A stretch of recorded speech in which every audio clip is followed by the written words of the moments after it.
అయ్యా చిల్లర రాజకీయాలు చేస్తున్నది కాంగ్రెస్ పార్టీనా బీజేపీ పార్టీనా ఒకసారి ఆలోచన చేసుకోవాల్సిన అవసరం ఉంది.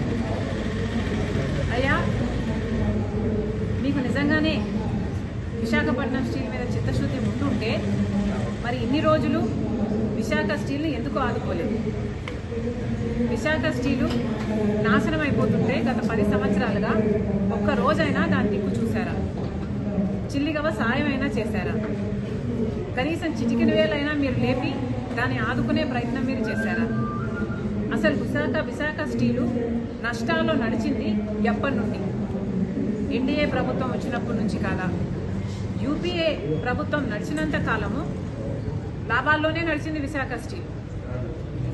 సంవత్సరము లాభాలే చూపింది.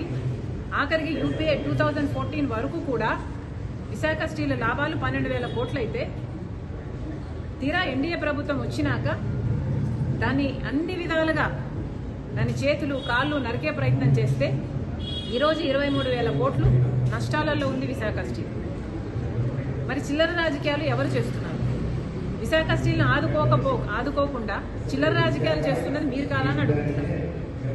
4,200 మందిని ఉద్యోగాల నుంచి తీసేస్తే మేము హుటాహుటిన ఉరుక్కుంటూ వెళ్ళి మేము నిరాహార దీక్ష చేస్తామని బెదిరిస్తే కదా మీరు దిగొచ్చింది, వాళ్ళకి మళ్ళా ఉద్యోగాలు ఇచ్చింది. మరి చిల్లర రాజకీయాలు మేము చేస్తున్నామా లేకపోతే మీరు చేస్తున్నారా? మీరు నిజంగానే విశాఖ స్టీల్ని కాపాడే వాళ్ళైతే 4,200 మందిని ఎందుకు తొలగించారు? వాళ్ళని తొలగించడమే కాకుండా కాంట్రాక్ట్ ఉద్యోగస్తులు 14,000 మంది ఉన్నారంట. వాళ్ళకు పర్మనెంట్ చేయకపోగా ఉన్న వాళ్ళని కూడా తొలగిస్తే మీరా విశాఖ స్టీల్ని కాపాడేది? ఇప్పటికీ కూడా పర్మనెంట్ ఉద్యోగస్తులకి కూడా హౌసింగ్ అలవెన్స్లు మాకు రావట్లేదు అంటున్నారు. ఇక కాంట్రాక్ట్ ఉద్యోగస్తులు అయితే అసలు 4 నెలలు 5 నెలల నుంచి అసలు నాకు జీతాలే లేవు అంటున్నారు. మీరా కాపాడేది విశాఖ స్టీల్. విశాఖ స్టీల్ ఆదుకోవాలన్న ఉద్దేశమే మీకు ఉంటే ఎన్ని రకాలుగా ఆదుకొని ఉండకూడదు? 10 సంవత్సరాల అధికారంలో ఉన్నారే, గాడిదలు కాసారా? క్యాప్టివ్ మైన్ ఏమైంది? ఎందుకు ఇవ్వలేదు? సెయిల్లో మర్జర్ ఎప్పటి నుంచి అడుగుతున్నారు, ఎందుకు చేయలేదు? కనీసం ఎలక్ట్రిసిటీ కోసం కోల్ సరఫరా కూడా కనీసం మీరు సాయం చేశారా?